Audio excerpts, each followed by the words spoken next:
Here on the Safe Haven podcast, any names mentioned should not be considered as suspects unless officially stated as such by law enforcement. Any opinions during interviews on this podcast are the opinions of the interviewee and don't reflect the opinions of the Safe Haven podcast or the AMU cold case team. Everyone is innocent until proven guilty in a court of law. And we're back. Welcome to this episode of Safe Haven, the unsolved murder of Judith Petty. And I am joined, as always, by Melissa. And, of course, we have the special guest, Alan, on as well. And I am also one of your hosts, Justin. And we wanted to do a Q&A. We have a lot of new listeners in the group right now. There's a lot of questions getting fired off. It's hard for us to keep up on some of the questions. I do want to give a shout out to some of the other listeners and other members of the group who have actually been addressing those questions for us. And that is extremely helpful. We do appreciate that. Me and Melissa were talking last week or the week before, and we said we should probably do an update Q&A because of all the new people.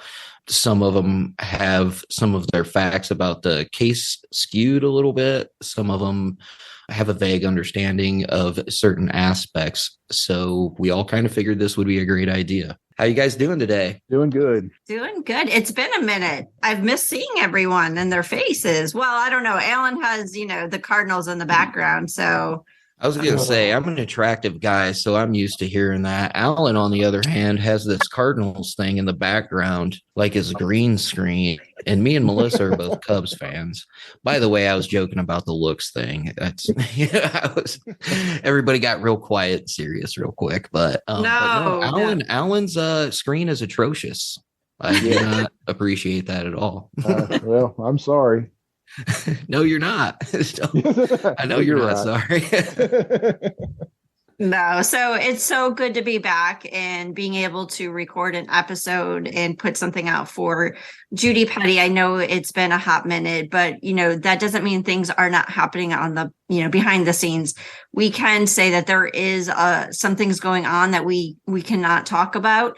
It is really good for Judy Petty and the case, and it's the best shot that we've had in 15 years of actually finding out what happened to Judy. And it is a really exciting time for Safe Haven and the Petty family. And hopefully, I'm confident we will find out something in the next few months here. So in the meantime, we thought that we would do, like Justin said, a Q&A episode.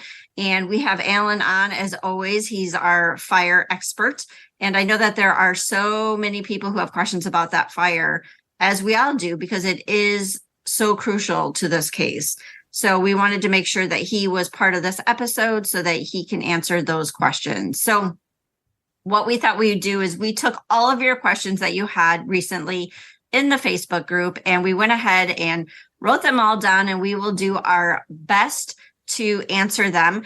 And if we don't know, we'll tell you we don't know. Or if we tell you that we can't say, we'll tell you we can't say. But we will definitely answer to the best of our ability. We thank you for posting these questions. So we'll just get right into it, as there are quite a few of them. So one of the first questions, I'll just kind of kick it off, is that one of the members was asking, when was the last time that a family member had gone to the farm before February, 2008? And we really don't know. I mean, it's been 15 years. I've reviewed the case file, and it's hard to say when the last person was actually there at the farm. But what we can say with certainty is that it wasn't abandoned. So it wasn't like a long period of time where nobody was out there. There were always family members going out there at different periods of time. So it could have been, the nieces, the nephews, Judy's sisters, Judy herself, Mr. Petty, they were all kind of, going out there at different points. So we really can't say 2 weeks before Judy was found at the farm was the last time. That would be really hard to do 15 years back. So that is something that we're just not able to give a definite answer on. Would the both of you agree, or anything more to add on that one? I personally would have to agree with that. I mean, it wasn't abandoned. They still had power going to the place, but it is hard telling. I mean, it could have been a week, could have been 2 days, could have been 2 months. But like you had mentioned, there were constantly people always going there. They had family members hunting there. stuff like that. So there was always people around and going there. Yeah, that's what I was going to say. I know a lot of the family, hunted that place and stuff, and Mr. Petty did as well. So I'm sure, you're looking at probably, most hunting seasons close. I'm not sure about West Virginia, but most of them close, right around Christmas time. So, I know that's a couple of months before, but I'd say that's probably about right. And Mr. Petty was somebody who was is very still to this day, very particular about his farm and making sure that it is as clean as it can be. Or when we were there, right, a tree had fallen down. Mr. Petty was out there that next day cleaning the tree off the driveway. So it very much is still a property that they maintain as much as possible. So the next question is a very good one, and it is something that me and Alan had previously talked about off record and on record as well. It says, were there any indications that a possible meth lab may have been in operation on the farm leading up to the time of Judy's death? And that is a possibility. There are no indications of that, but I want people to know that I saw, and I'm not picking on the person who said this in the comment, but I was scrolling through and I saw the words Breaking Bad. And I would need people to realize that making meth, even back in 2008, is not like a TV show. You don't need this whole fancy operation going on with, fire and electricity and all this chemical suits. You can literally make a meth lab with the right mixture of chemicals in Gatorade bottles stuffed into a book bag. You do not need power or fire or anything like that. So it's a very good possibility. Absolutely. That is a personal theory that I have had for a long time. And Alan has also shared interest in that topic as well, being a possibility. I'm going to go ahead and address this as well. Is a marijuana operation or weed operation would be the same thing. Let's say you have indoor operations. It's either going to be hydroponic or it's going to be a bunch of heat lamps going hitting your plants. Okay. And the same scenario is going to happen. There's going to be a huge spike in the electric bill. Somebody's going to wonder what's going on. Somebody's going to go out there. Now, if it was an outdoor operation, that operation, if it was big enough to literally kill somebody over, you're going to smell that for a half a mile away. You had family constantly hunting on the property, including Mr. Petty. They're going to see an operation like that, let alone smell it for however, like I said, half mile away, depending on what kind it is. And given those facts right there, we also have to take into consideration in February, you're done planting weed outside. Usually by first frost in October, everything's pulled. Everything's done. Then it goes to the indoor operation of hanging and drying out and everything like that. So is it plausible? Absolutely. Yeah, I mean, I agree 100,000% because both operations are going to have their own characteristics that are going to be very noticeable by the general public. I mean, like you said, with the meth lab, you can have that in a soda bottle, in a book bag or whatever, but if it's a big operation, like you were saying on Breaking Bad, there are some of those out there, but man, you're talking a lot of chemicals going up and down that road or going in and out of that farm, and you would have had a road beat out somewhere coming in and out of there. Well, Alan, you want to take the next one here? The question is do we have a timeline as when the fires had started? Yeah, I had somebody on the Facebook group ask me that particular question again the other day, and it's kind of and I told them, and they said, would it speed up or would it go faster with the accelerant? What people need to understand about the accelerant being poured, it's not necessarily going to cause the house to burn down faster. It's going to cause the fire to get started faster, to get the other fuels that are there involved. And when I say fuels, I'm not talking gasoline or diesel. I'm talking couches, furniture, carpet, the building itself. We talk about fuel package. That's in Linda's case. That's another instance where there was a lot of a heavy fuel load inside that house, and so that's where that would go, but not so much. It's not going to speed the whole structure up that much and burn into the ground. So that being said, I still believe and going to stick to my guns about you're looking, if she was seen, if Chris's story is right, and he picks her up at midnight and he drops her off at the gate probably at 10 or 12:15, somewhere around in there, and it takes her however long to walk up that drive. I'm still thinking you're looking at 2:30ish maybe, because when Mr. Petty gets there at 7:30, 8 o'clock the next morning, the buildings are on the ground, but there's still visible debris there that he's got 2 or 3 foot flames coming out of. So it's on the ground. And I've seen videos, and I'm going to post one. I just hadn't had time to do it yet, but I'm going to post one to the group in the Facebook page that shows a house, a fire department doing some training where they actually ignite it, and you can see the time frame as to how long it takes. And within 45 minutes to an hour, it's well on the ground by that time. So I'm still thinking 2:30, 2 o'clock, somewhere around in there that it got started, and then they find it at 8 or 8:30 the next morning, whatever time it was. That's just kind of the way I feel about it.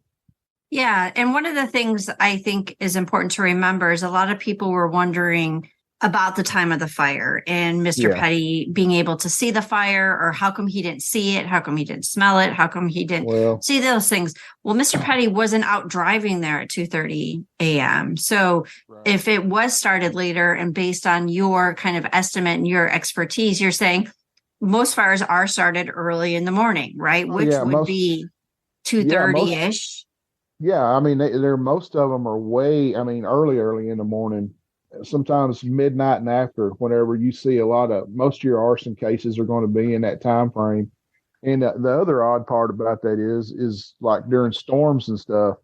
Now that's most of the time when those fires are set like that is whenever they're burning a property or a car or whatever to collect insurance money. They want to make it look like, it was accidental and whatever. But in a situation like this where a fire is being set to cover up another crime, you could have that in the daytime, whenever. But you're right. I mean, most of the arson fires that we run into are sometime after midnight. So, I mean, I don't know if you guys got any more thoughts on that, so.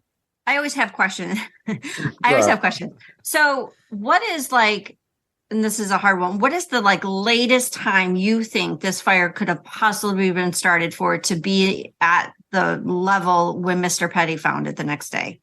Mm-hmm. The very latest, probably 4:30, maybe even 3:30, 4 o'clock, somewhere around in there. I mean, I wouldn't think that. I mean, if it's 6, 7 o'clock, that thing at 5, it's still going to be rolling pretty good when he gets there. And he's definitely, when he's coming, I don't remember the time frame that when sunup actually was on that day, but I mean, he's going to see the smoke when he's pulling up, down the road and stuff. Because I mean, a house fire or structure fire, we call it, is going to put off a lot of black smoke, depending on what fuels are in there. And again, what I'm talking about is like the building structure itself, it's going to put off a lot of smoke, and you're going to be able to see it for a while. And even at night, I mean, when it's dark, you're going to see it. But there's something else you got to look at on that case, is how far out in the middle of nowhere this structure and this cellar was. It's sparsely populated out there, and if everybody's in bed, at that point in time, and that road is not well traveled, it's not there. There's not a lot of people up and down that road. The chances of that thing being set and burning for a long time are really good, because nobody's seeing it and calling it in. Yeah, I mean, I'm gonna say, you guys have been there, so you've seen the road, seen the traffic, how long, how far back in the woods it is to that house. And uphill. Yeah, and uphill. It's really rural back there. It is. And I think your point makes sense to me, is that Mr. Petty did not see smoke or anything like that when he was driving up to the farm that morning. He wasn't like he was down the road and saw, a bunch of smoke on his property. It wasn't until he got halfway up the driveway or close up and started walking up, then he saw it. So I think it was already burnt down, right, to where it was only the flames and it wasn't putting out this big smoke anymore. Yeah, according to his statement, it was all on the ground. Both buildings were on the ground, and there was still flames in the center of the house where the house was, in the footprint of the house, and like 2 or 3 feet tall. So that tells me that there was still some active burning going on. It wasn't to the smoldering phase. So it was just there was still some active burning going on, that he could still see visible flames, and then I'm sure it was still some debris that had fell, or other things that were inside that house. They still had washers and dryers and stoves and other stuff. We could see them in the photos. So that kind of stuff is, it's going to burn for a little bit too. So sorry to interrupt. On go ahead, going on that, does damp or wet wood create more smoke than dry wood? Yeah, it'll be more of a whiter smoke at that point. Okay. So I mean, because it's going to have a lot of steam mixed in with it if it's really damp. I don't know if that makes sense or not, but I mean, yeah, it's definitely, because it's converting the moisture that's in that wood into a vapor, and it's going to show up, mixed in with the smoke. So you're going to see a grayer, whiter smoke at that point. But then when it gets down to the smoldering phase, like what Mr. Petty saw, there might still be some smoke coming from some of the appliances that are there, or there was a motorcycle there was a truck there that burnt. So some of that stuff could be still putting off a little bit of smoke, but not enough. And depending on, here's another thing too, depending on the wind conditions and the humidity. If the humidity is up that morning, it's going to cause that smoke to lay closer to the ground, and that was all woods around that. So that smoke is going to push down to the ground and be inside those woods. So it's very, very plausible. And I believe the man that he didn't see any smoke at all whenever he come up there. So that's just, I mean, that's scientific fact that smoke does that with the humidity levels and barometric pressure and all that. So right. So I think we can say, would you say from like 1 a.m. till 4:30 or 5:30 is kind of that window where that fire probably was started? Yeah, I would definitely say. So we're narrowing it down to that, right? So it's kind of interesting to me. Yeah, if you want to get it even closer, I would say 2:30, but yeah, you can go off of that window between 1 and 4, I would say. I just find that interesting because we have Chris dropping her off at midnight, 12:15, and now we're narrowed down this window that you have for us of when this fire was started, and so it wasn't very long after she got up that driveway that this fire was potentially started, which is kind of my point of it happened very quickly after she got to the farm. Right. Okay. Right. I agree. That discussion about the fire is so helpful because that is one of the biggest things that we always, wonder about. And I think narrowing that time frame was amazing at this juncture. So one of the other questions that we have, which kind of goes along with the fire in some relation, is her walk. So one of the comments in the book was, could Judy have, innocently, right, mentioned to one of the passerbyers on Laurel Creek Road that she was headed to her family's farm?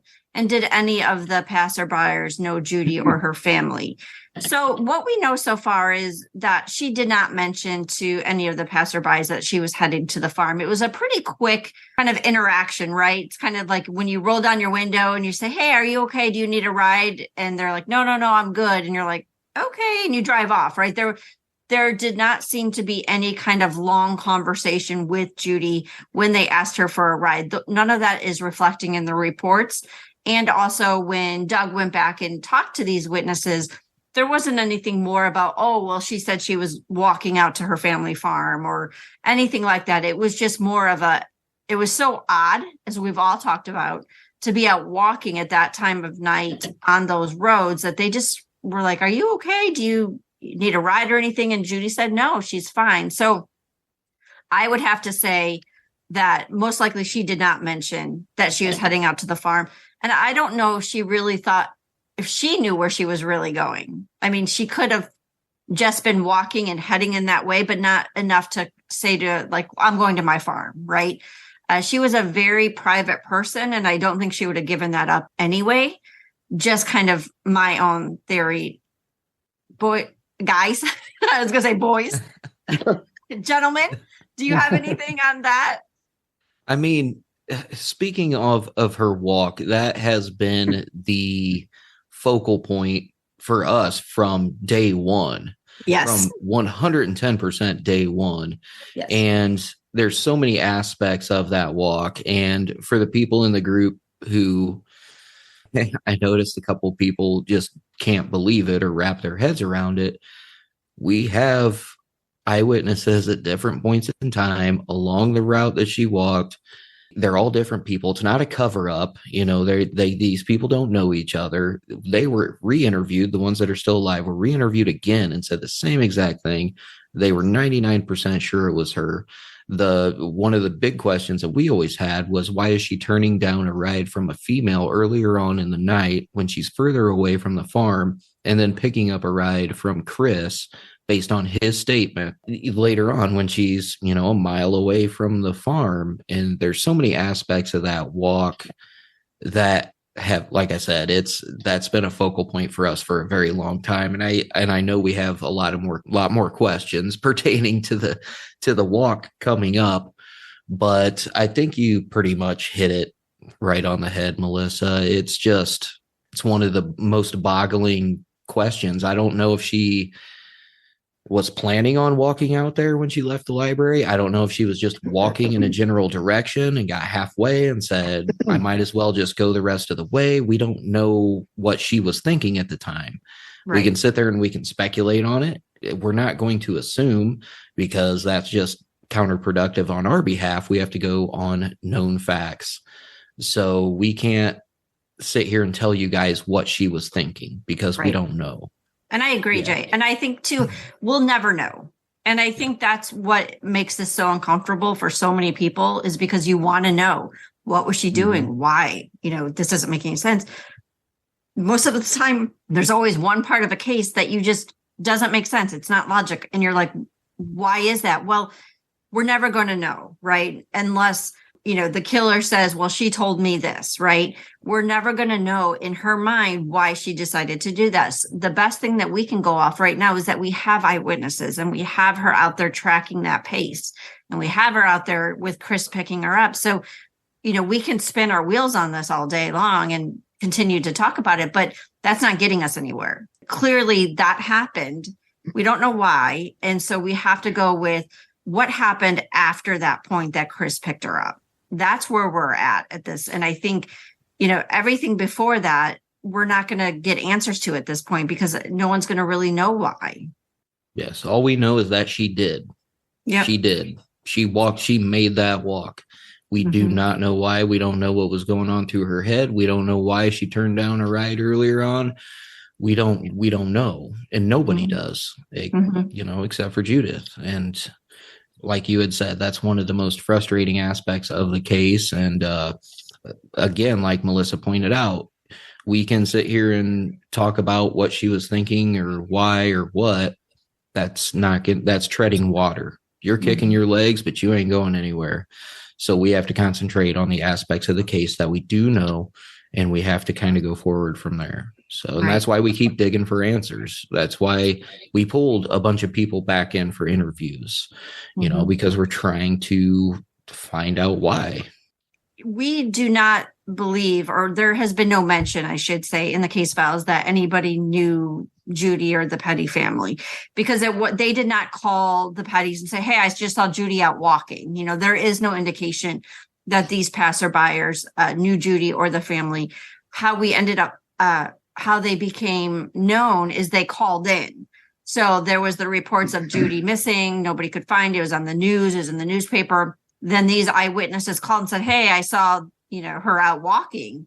And that is how they got into the case file and are known witnesses. So we do not have any reason to believe that they knew Judy or the Petty family. Okay, the next question says, was Judy known to possess or have access to keys that would open the driveway gate as well as the farmhouse? And as far as we know, she did, right? She had keys? Yeah, she had keys to the gate and to the farmhouse. Yes. Most, you know, I'm sorry. I'm lying. I'm sorry. She had keys to the house, not the gate. Only Mr. Petty had the gate, and also the guy who maintained the oil rig, which we can talk about. Just to go on a side fact, like if you're walking or on foot, you don't need a key to the gate. You can just walk right around it. Right. But if you're going to drive any kind of vehicle up there or anything like that, yeah, you're definitely going to need it. according to Chris, that's what she did. She walked up there. So in looking at that gate, it's very easy, like Jay said, to walk around it or go under it. It's pretty simple to do that. The next part and I'll kind of tie this next question in with that one, is were the keys accounted for after Judy's body was found? And as far as we know, no, they weren't. And that could be for a couple of reasons.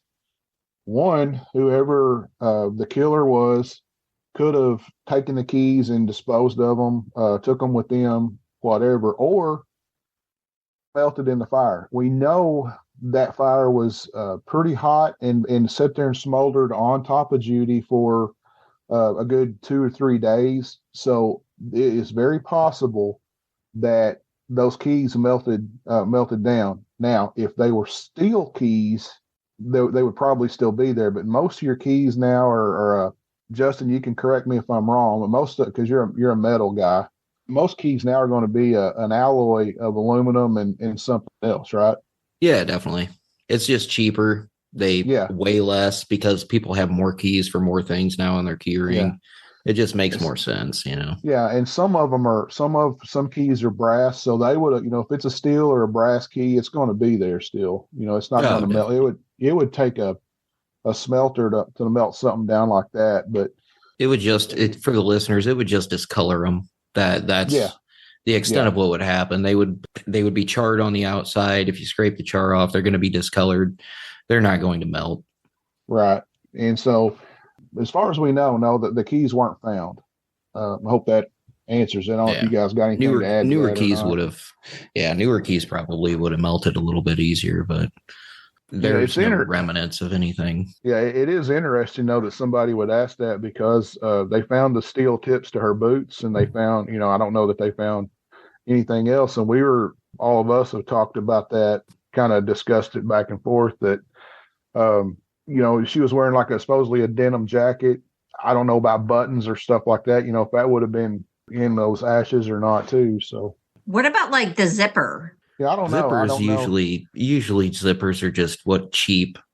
Yeah. As long as you can put the teeth together, I mean, there's probably not going to be much left, with the exception of maybe the little tab that you use to zip.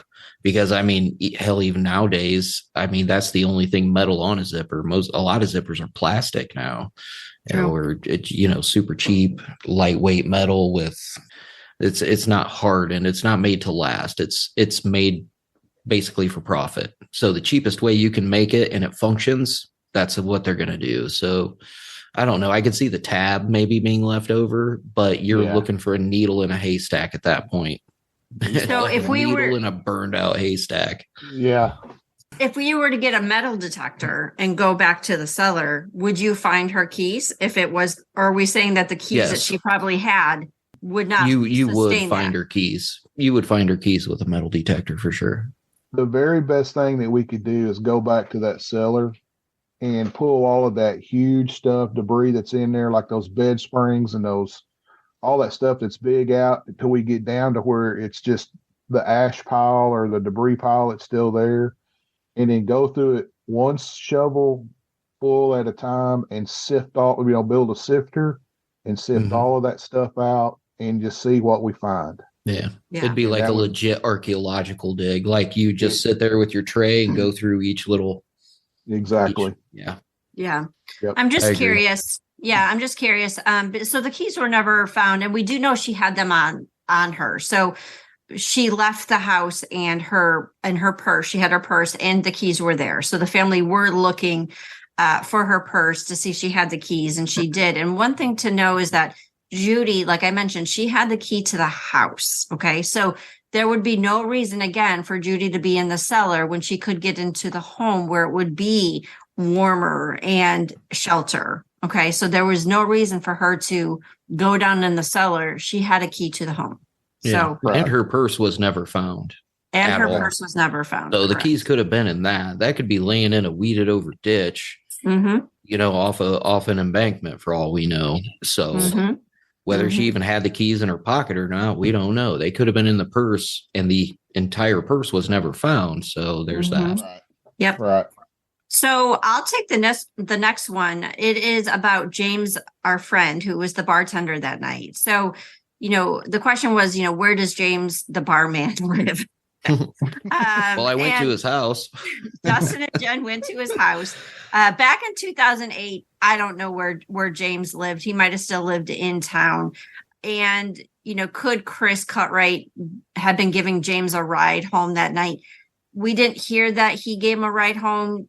Chris lived with Tom Sams out by the Petty farm. And I believe James, from what I know, is he lived more in town in Parkersburg. So I don't know if he would have been going that way. It would have been out of his way to go to take James home. And James was a bartender. I'm sure he drove himself and then drove home. So I don't believe that Chris was giving James a ride, that night. I think Chris was driving home and James went home. Isn't it in his statement that James was the one that decided to shut down early that night because of the tough man contest? Right. You're right. So yeah. So he would have been the man, he would have been the manager of the thing. So I'm sure he would have probably drove himself, because I'm sure there was other things to do when there was, other than just lock a door down and just shut down. One of the problems with that is Chris Cutright originally told me it was because of the tough man contest that they closed early, but he's wrong on his time and his date at this point, 15 years later, because this happened on a Wednesday and the tough man contest wasn't on a Wednesday. It was on Friday. So I think that James probably closed the bar early on Friday because everybody was at this tough man contest rather than Wednesday. So I think when Chris told me that a few months back, I think he got his days mixed up. Nowhere in the statement from 2008 did James mention that he closed early. So I think he closed as normal. So either Chris stayed till closing on a Wednesday night or he left at, 10 o'clock. And maybe the bar did close at 10 o'clock on Wednesday if it wasn't that busy. Justin, do you want to mention about your conversation with James? He couldn't tell you that much anyway about that 15 years ago. He really couldn't. We went to his last known address that we had, and it was out on the outskirts of Parkersburg and Waverly there. It was weird areas right along the river. Actually, Jen, the reason we found out he didn't live there was because Jen saw the mailman and we slammed the car in park, and she got out and she walked up to the mailman and said, "Hey, does this guy live right here?" And the mailman was, "No, I've never seen that name on any of this mail," because it was a small stretch of road. There were, I think, like maybe 3 or 4 trailers and 2 or 3 houses. And I mean, the one house we saw, if this tells anybody anything, had one of those super old school TV antennas on top of it still. And I'm like, I have not seen one of those in probably 30 years. So that's the type of area that we were in. And we got down to the end of this tiny little road, and I have never in my life seen more no trespassing signs than in this little section of property. It was probably 3 or 4 square miles, and there were probably 500 no trespassing on every single tree, on everything. And I'm like, Jen, I think they're serious. I don't think they want anybody around here. But yeah, she ended up seeing the mailman, stopped him, asked him. And then I believe that's when we had a second address and we went to his house. So we talked to James. It was a brief conversation, maybe 5 or 10 minutes. He had no problem coming out. He walked right out onto the front porch. We gave him the business cards and said what we were doing. And in his defense, and I'm not trying to play devil's advocate, he's trying to remember a random Wednesday night from 15 years ago. Mm-hmm. So we didn't get very much info out of him. The one thing that we did pick up on was that he's like, "Oh, I don't know a Chris Cutright," and we're like, "Are you sure though? Because we're pretty sure the dude dated your sister," and obviously because of the unexpected ending of that meeting, we did not get to ask him that question. But he claimed that he did not know Chris Cutright, which we knew was untrue. But he also gave us his phone number. And he said, if you guys need anything else, if you have any more questions, feel free to call me. This is my cell phone number, which kind of threw us for a loop as well. All right, that's great. We appreciate your time and everything like that. I don't want to say it was a pleasant meeting, but I mean, we tracked his house down and walked right up to his front door and knocked on his door, and we didn't get much info. And like I said, again, not to be a devil's advocate here, but this dude's trying to remember when he closed on a random night 15 years prior. Right. That's it's hard to say. And, I'll give the guy a call because he blocked me. Right. And so now he's interesting and willing to talk. So, all right, Mr. James Bonnet, I will be calling you. I'm honestly surprised you haven't already. I'm giving him some time. For the listeners, she took that personally. He blocked me. And Melissa took that personally. I did. And it was so funny because as soon as we left his house, I told Jen, I was like, I wonder if she's going to say anything about him blocking her. And then you're like, did you ask him why he blocked me? It's like, no, we didn't. The meeting was literally roughly 5 minutes, and the dude got another phone call, and he's like, I'm sorry, I got to go. Here's my number. Please call me whenever you guys. He was nice. He was polite to us and everything like that. But great. I'll call him. Then he can't get rid of me. All right. One of the other questions that we had, since we're talking about Chris at this point was, was there a funeral log and was Chris there? I'm sure that the Pettys had a funeral log, but Chris wasn't going to show up. I mean, he didn't know Judy. He knew he dropped her off. There was a lot of heat on him in the sense of he was technically, as far as we know, the last person to see her alive. So Chris isn't going to show up at the funeral. And I will say that when a few months back, Chris did take the sisters out to show them where he could remember picking Judy up. And he was like, well, as long as they don't beat me up. I mean, he was very nervous about, hey, I'm willing to help out. I'm willing to take you to where, I picked her up, but I just hope the family that, they're not going to attack me. And so I don't think he would have shown up at the funeral. He was like, I picked her up, dropped her off, and that's it. And, there wasn't anything more to that from his perspective. So, he would have gone to the funeral. The family has never said he showed up at the funeral. So, that's kind of that question there. And he was the main person of interest. Correct. Self-admittedly, he even said that, yeah, I would think the same thing that they thought. Mm-hmm. There's no logical excuse for him to show up at the funeral after all of that. Right. I think I read in a statement that he said he told somebody it was the biggest mistake that he's ever made, which is kind of heartbreaking in a way, if you think about it, in the sense of not heartbreaking, but if we believe Chris's story and it works out and he's an innocent guy, and at this point we don't have anything to say he's not telling the truth. His life for 15 years has been tied to Judy Petty and picking her up and people assuming or thinking and believing that he did something to Judy. And if he didn't, for 15 years, he's lived with this and this speculation around him, and he's well aware of it. And, he's like, I wish I could help. And that's why he took the sisters out. So, he's not going to show up to a funeral where everyone's looking at him, especially 15 years ago, as you picked up my sister or my daughter and what happened. Right. So, yeah. And going on that too, real quick, we're not saying he's guilty. We're not saying he's innocent. We're just saying he has never been an official suspect. Right.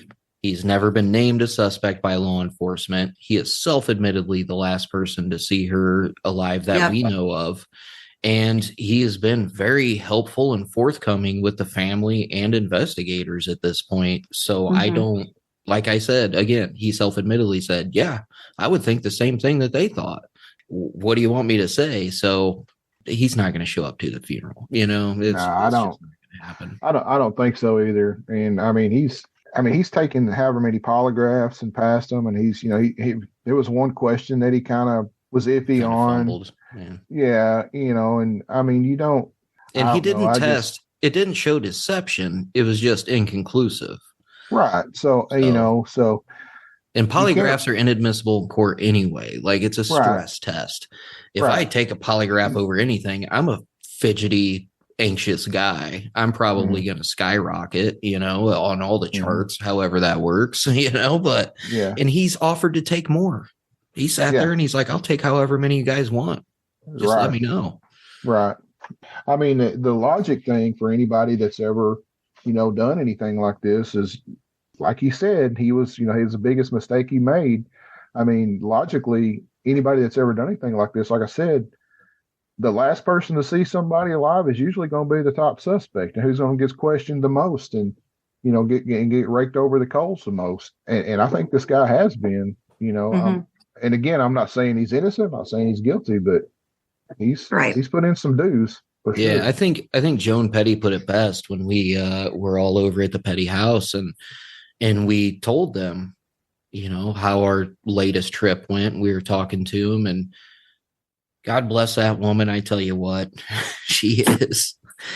You have such a soft spot for her. I love her so much because she is literally exactly like my grandma, and like her and my grandma, I can guarantee they'd be best friends. They'd be going to get their hair done together. I can guarantee it.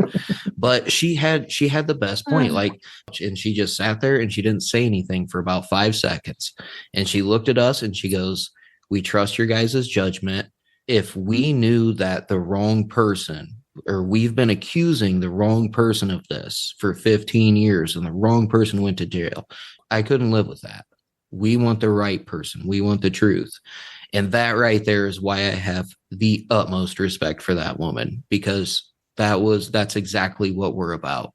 And that's why I have that soft spot for Joan. That, and she gives the best hugs. I mean, she does. She really does. Mr. Petty does. He gets sweet kisses on the cheek. Have you gotten a kiss from Mr. Petty? I have not.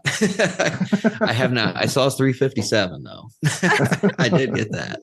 I did get to see some of his pistols. Yeah, sure. I'm sure. As you can tell, we have a great relationship with the Petty family and really think highly of Mr. and Mrs. Petty, and definitely want justice for them and for Judy. So getting back to our questions here, one of again, about Judy walking at night, I don't think that she walked necessarily at night. She walked a lot.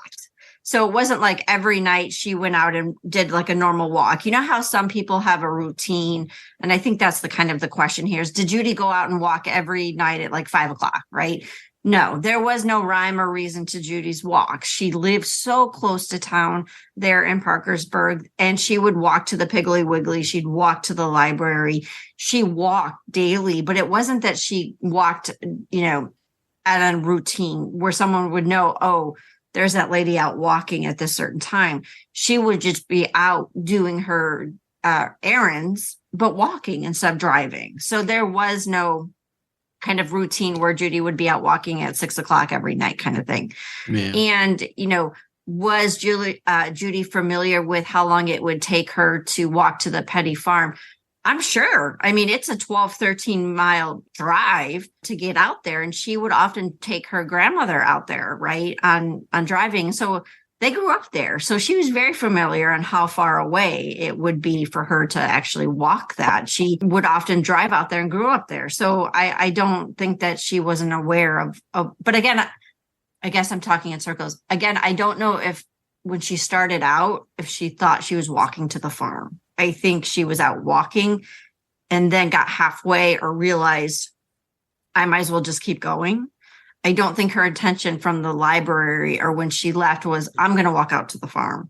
I think as she was going, she still was upset and, just, I'm going to keep walking. So that's my own opinion. Fellows, what do you think about that? I have to agree with you. As somebody who lives in town now, who grew up out in the country, it is super convenient to walk. It's good exercise. You get fresh air. In Judy's case, she was recently diagnosed diabetic, so the exercise is obviously going to help. As you had said, with a routine. Like if I randomly need a pack of cigarettes or something to drink, I'll walk to the gas station if it's a nice day. I'm not going to get in the car and drive, 30 seconds away. It's just doesn't make much sense to me personally. I really don't think she had ever made that walk before. I don't think she had any walking routines. I think it was just a spur of the moment. type situation. And I think that's usually what some of her walks were. I think, yeah, she had planned walks, I think, during the day a lot of times because she enjoyed walking. She walked a lot. We know that. It's proven fact. Whether it was at a set time every single day, Right. no, not from what we've heard, not from anything, any interview that we've read through. There was no real routine. It was just kind of a necessity thing. So Well, I like got to agree with Melissa on that one. like we were talking about earlier, we can't speculate what was going through her mind, but Exactly. I mean, just guessing. I mean, she may have just took off walking that that afternoon and was trying to work some stuff out in her head, and it just she just kept on going and going and going. I mean, people have done that driving before. Just drive trying to clear their Right. head out and ended up Yep. driving forever. So and she was a walker. She just liked to walk. So Yeah. the only And person that can answer that's Judy. We're not going to get that answer. right.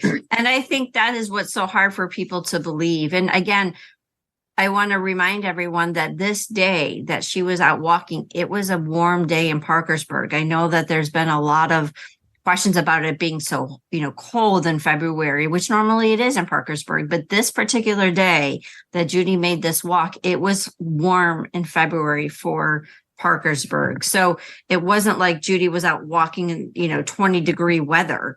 I believe it was like 67 degrees or something like that, like a high. So it was unseasonably warm. It was. And that's why she only had on like a jacket, like a little like denim jacket. She was not bundled up. It was not that cold. So, again, she loved to walk. It was part of her thing. But to the question about normal walking, she took care of her grandmother who was 24/7. So Judy did not have like a normal walking routine because she never knew what her grandmother needed, when she needed it, or what she would need to do. So there wasn't like this schedule that Judy had where she knew at this point I can go for a walk. It was who's at the house that can watch grandma so that I can go. Right. And so there was not that consistency. And I think that's important to know as well, is that Judy then also picked up her, family members from school, her little, great nieces and nephews and people. She's very family oriented. So she would pick them up from school as well. So there was no kind of Judy's routine was very much really on everybody else. If you think about it, as I'm talking, it really depended on when she could actually get away because she was responsible for so many other things. Well, I mean, too, Judy was the one that her grandma relied on the most. I mean, Yes. they would call her, Judy would get the call, or, if her grandma needed something, she'd say, I need Judy.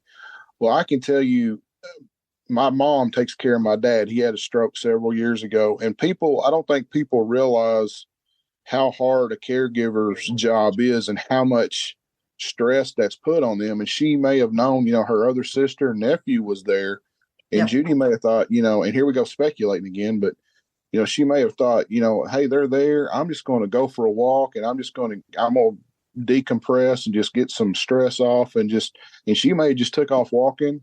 And because I know my mom does that some. I mean, I'm not walking, but when she gets a chance to get away, we got somebody, that can come in and sit with my dad. If I can go down there, or my brother or something, I know, she likes to just get out and just go, go with my daughter and get her nails done or something, or, something like that, just to get away. And again, just speculating. I'm sure that might've been what Judy was doing that day, just, getting out for a little bit, and time got away from her, and she just took off walking and didn't really maybe realize how far she had walked. Yep. And I think, what we know that Judy was already in a sad state, if you will. She was, they just lost their Uncle Bill Hauser. And so I believe that, she was still sad about that.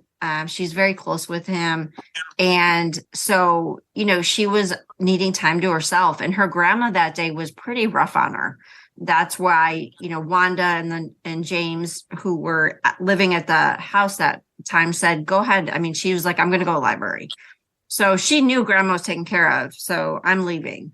And I think she just wasn't ready to come back. I don't think she's ready. I agree. Yeah. Well, I've been talking a lot. Do one of you want to take these? Melissa, we're used to it. It's fine. I'm just joking.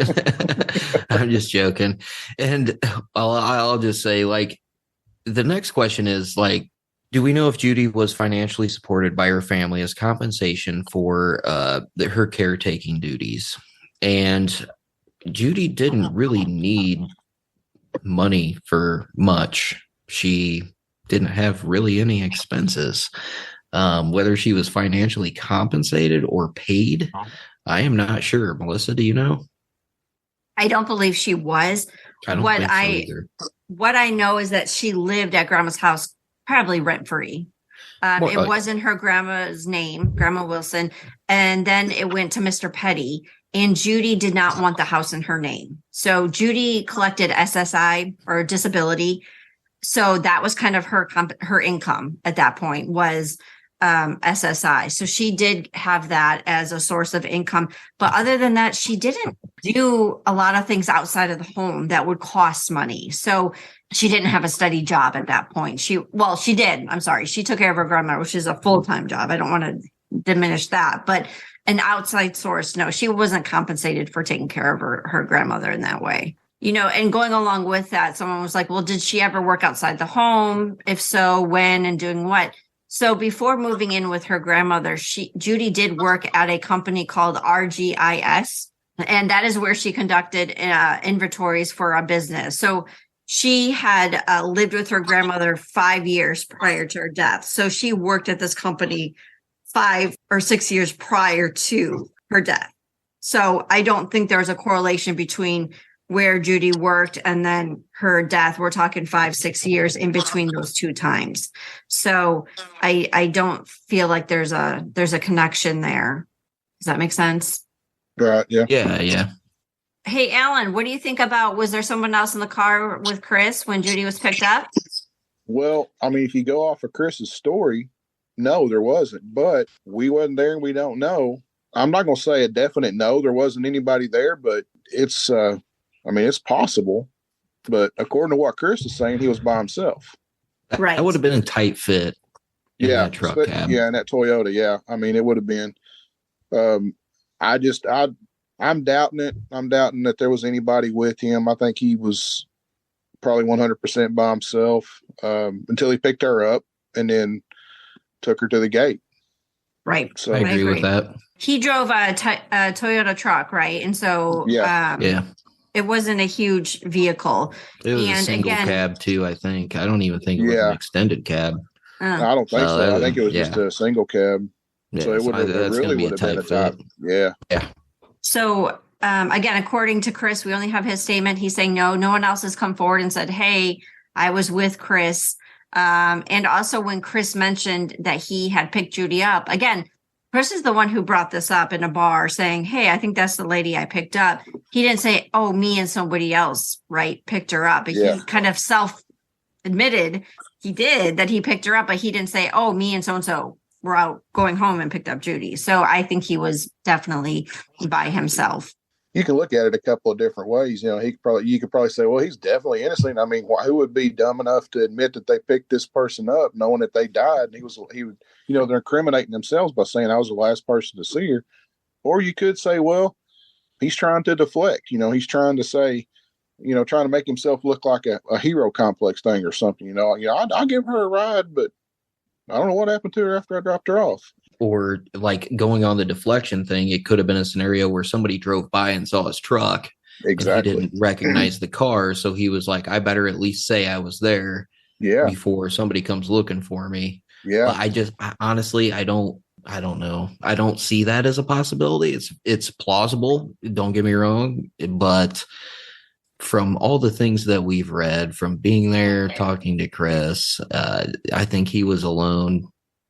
I don't think he was. Yeah, I don't think he was with anybody. I don't know. No.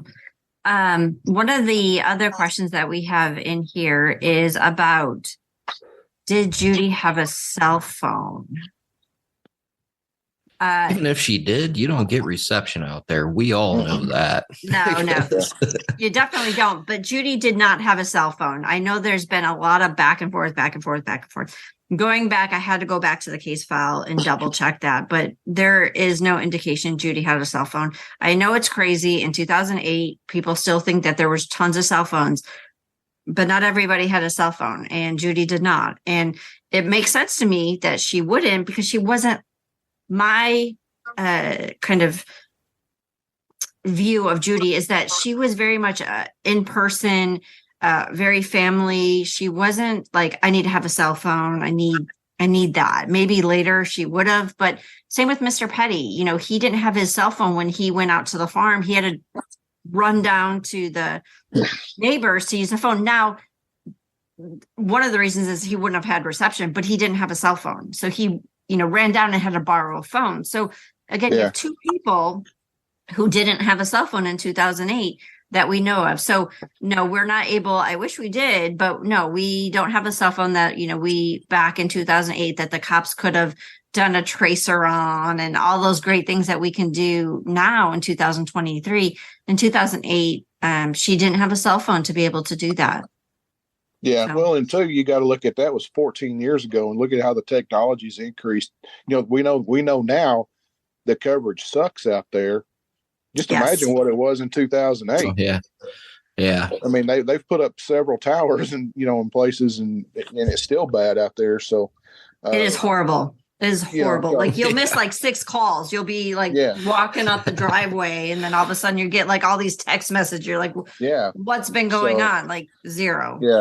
Yeah. I remember walking down to the driveway, and we got in the car, and as soon as we backed out onto the road, my phone just started going crazy, just vibrating. I'm like, it's 5 feet. It's 5 feet. Yeah. But 2008, not everybody had a cell phone like today. No, it's just, I mean, when you're talking rural America like that, I mean, there's still places here in Arkansas that's the same way, just like it is there, and I'm sure it's other ways, it's just, the coverage is not what the maps of the dealer show sometimes, Yeah, I was driving through Arkansas, or not Arkansas, thank God. No, I'm just hey. No, I was driving through southern Missouri. I was driving from northern Indiana to Atchison, Kansas, and there was a little spot where I hit southern Missouri, and I was there driving through for about maybe an hour, and I thought that my phone was screwed up. And I'm just nothing, like no Google Maps, no nothing. So I called Verizon, and I was asking, like, what's going on? It's like, my phone broken. I know I paid my bill, all this stuff. And she goes, you are in the only dead zone within probably 150 miles. Yeah. And you're not going to be out of it for another 50 miles. So she literally stayed on the phone with me, directed me to a gas station to where they had Wi-Fi to where I could download my Google map. And the whole time in the back of my head, I'm like, it's 2019. How do we not have coverage? And she goes, dude, she's like, she's like, you could have AT&T, you could have this carrier. It doesn't matter. It's a total dead zone. I just couldn't believe it. Yeah. It's kind of like the black hole or the Bermuda Triangle or something in some places. I mean, you just don't get coverage, and they say that it's impossible to get it, in places. So I can understand her not having one in 2008 for sure. Yeah. And I don't think she was that into, No, I agree. I don't think she was one of those that just, hey, I got to have a cell phone. No, she was not one of those people. No. All right. I'm back. I had to get another drink. Okay. Sorry. All right. So the last question kind of is along the same lines is, was there a computer internet at the home? And was that ever checked for things like search history, participation in chat rooms? So Judy actually was somebody who would get on the computer daily to play those, games that you have online, but not like in chat rooms. Like she was not somebody who was, online playing poker. She did a lot of crafts. So she was very much into looking at stuff online for crafts and projects to do with the kids, stuff to do for her grandmother. And unfortunately, again, this is one of the things that is so unfortunate, is that the computer was broken at the time of Judy's death and it could not be repaired. And so it was disposed of. So we don't have her search history. We don't have what she was, who she was talking to, if she was talking to anybody. None of that was able to be obtained back in 2008. So that's a great question. I wish we had it. It's one of those things where every case has its, I wish we had those things, cell phone, computer, there's so much in this case that we do not have, but that's not stopping us from continuing to push forward. So in hindsight is always 2020. Sorry to interrupt you. No, you're fine. Hindsight is always 2020. It's easy to look at an old case and be like, oh, this should have been done, or that should have been done, or I would have done this or that. For sure. And that's great, but it's hindsight. We can't go back, and do all of these things. And that's why we always appreciate Doug as much as we do, because, we do know that mistakes were made and they've been addressed and we're trying to right the wrongs. And that's why we just keep plugging away at this case, because it would be nice to have more evidence. It would be nice to have that computer, a cell phone with a tracking device on it, or, back then there was a flip phone. You didn't have location, you didn't have anything.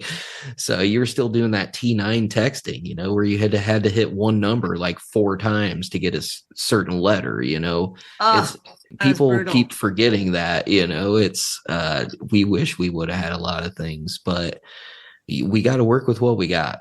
Yep. And a couple of things that we can talk about that we're, looking into right now is, there was another individual who had keys to the gate. Again, you didn't need keys to the gate to get on the property. You didn't need it. You can easily, walk around it, go in the back property, the back way, whatever. There is an oil rig on the Petty property, and it was maintained by a company. And that individual who used to take care of the oil rig did have a key to the gate, because he would go up and check on it and do things like that. So we are trying to, reach out and find out, if that individual is no longer living, but did he talk to anybody about this incident? Justin, do you want to add any more to that? That is a tough scenario to track down. I will say that. It would be nice to get confirmation, but at the end of the day, any confirmation we get is going to be second or third party. Yep. Which unfortunately is a tough. When you're investigating a case, second and third party information is tough, because sometimes they put words in people's mouths. Sometimes it's hearsay. Sometimes they tell you that it's something that they heard from somebody else. But we are trying to zero down basically how often he was up there, what kind of interactions he had, saw anything up there. And it's unfortunate because we have to base this information on whether or not he told somebody else. Correct. Which is extremely difficult to validate.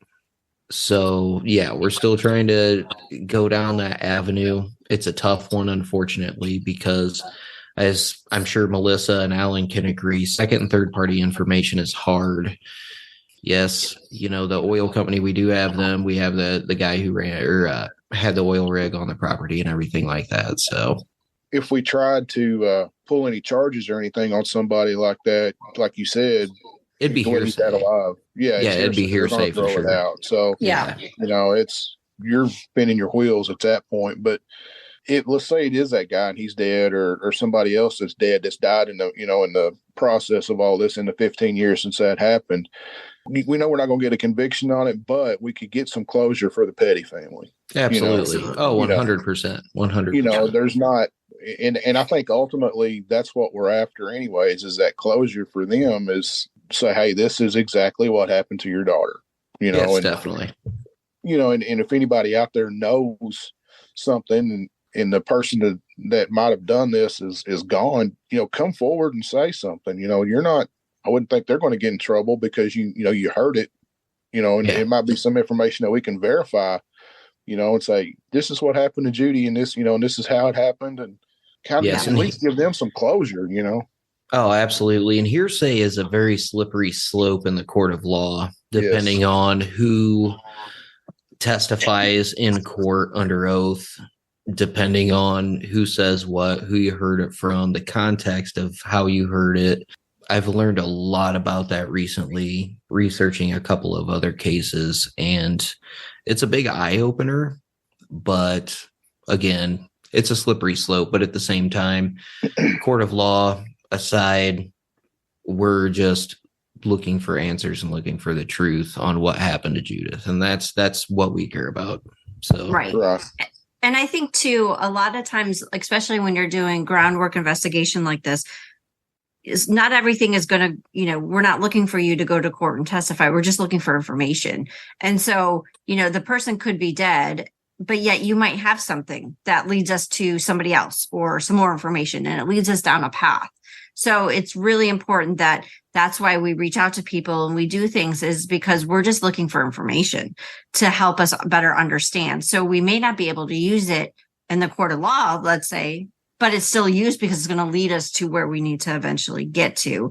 Absolutely. The other angle that we're looking at, and I'm just going to put it out here at this point, is I know for anyone who's local has known that Billy Schuckengost, that last name gets me every time. He's an individual. He lived adjacent to the Petty farm. He was also an individual who would frequent the same bar as Chris Cutright and the one that James Bonnet would bartend. And he knew the Petty family, of course, living right next door. He knew Judy. And so there is questions about, is it possible, again, can't rule anything out, that Judy made it up to the farm. She wasn't feeling well. She had a diabetic thing going on, and she knew Billy's house and knew Billy and went to Billy, right? So unfortunately, Billy is no longer with us. He died. And so I am reaching out to his family to talk to his family just about, do they know the Petty family and what can they tell me about? Maybe Billy knows something and said something to the family like, hey, I saw, or I heard, or, something like that. Not saying Billy had anything to do with this, but he lives so close to the Petty farm and is familiar with the Petty farm. And we have heard, again, this is what I want to talk to the family about, is that Billy liked to walk at night, that he was out walking all the time. And so is it possible that he heard something, that he saw something, and that he said something to his family? So I've reached out and have contacted his sisters, which I've been able to connect with one of them, but we're playing phone tag around and around and around. But maybe somebody else knows Billy. Maybe somebody else has talked to Billy. Maybe somebody else knows something about, hey, this is kind of what we've heard. Let us know. Again, you can remain anonymous. You can Facebook us. You can call. Again, this is just more information to help us. And because he was at the same bar as Chris, he lived adjacent, they knew the Petty family, it's possible that Billy may have heard or saw something, and he might have shared that with somebody. So that's just another avenue that the Safe Haven team is exploring as well. Oh, absolutely. And his name came up way early when we started getting into this, and it's been brought up a few times since then. Even on our most recent trip to Parkersburg, it came up again, and we had always had him on the radar, but we kind of pushed him down the list because we don't exclude anybody until it's 100% we believe they had nothing to do with it. But it would be interesting to see what his family has to say, because there are people who think it was a crush who liked Judy, who she turned down and said no. And if that's the case, you know what? Maybe he was involved, but that remains to be seen. We still have like so many avenues to go down. Yes. And not because we're stretching the podcast out. For people who do not realize, if we could have solved this case in one episode, we would totally do it. We have no reason to stretch this out. Okay. Let's just let that be known right now. All right. Because I'm going to be the one who says it. All right, Melissa. I'll be the one who says it, because I look for Justin to do that. No, and he's absolutely right. Listen, there was a comment made in the Facebook page. And again, listen, we're not trying to drag anything out. We don't know that Chris had anything to do with this. If Chris had something to do with this, maybe this was solved 15 years ago, right? I am not interested in dragging this out. There's no reason to drag this out. Like, why would we want to do that? That is the dumbest, illogical reason to have a podcast or even do what we do. We didn't have to create a podcast. Like, we didn't have to do any of this. We could have done this all under the radar and not done any of this. This was something that we all agreed upon to bring more attention to the case to try to get it solved. It's not to draw anything out. Christ, if I wanted to make money, like that was one of the comments I saw a while back. Oh, I didn't listen to the podcast, too many advertisements. It's like, listen, here's the deal. The network that I'm on requires a couple advertisements at the beginning, a couple at the end. I could load this thing up every 10 minutes with advertisements if I cared about money. We do not give a shit about money. We put our own money into this. We put our own money into travel expenses. We put our own money to try to raise reward funds. We do not care about money. Like, what we care about is solving this case for the Petty family. Here's the thing. If it was all about stretching out a podcast and making money on a podcast, if we could have solved this in 2 podcasts, in 2 episodes, we could have done it. There are plenty other cases out there that we could bring on and work on to keep stretching things out. You know what I'm saying? It's not about that. It's about getting this family closure and finding out who did this. And I mean, we're not trying to get famous off of this. We're not trying to do, that's just asinine to even say something like that. Yeah. Yeah, and the simple fact, if we were trying to draw it out, whether it be for ad revenue, popularity, blah, blah, blah, draw it out for whatever reason you might think, person in the group, me and Melissa could literally do 2 episodes a week, and we could just go round table and just repeat information, all the old information, and just keep going and keep drawing it out, but we don't do that. Right now, we're in update episodes because we can't talk about the other things that we have going on with the case at this moment. There are things going on that we cannot publicly say and go repeat a bunch of the same information that we have 100 times, but that's not. You would love that too, wouldn't you, Justin? Huh? More Melissa, more. I just got done with my rant about my patience. No, I'm just joking, listeners. Melissa knows I love her, but.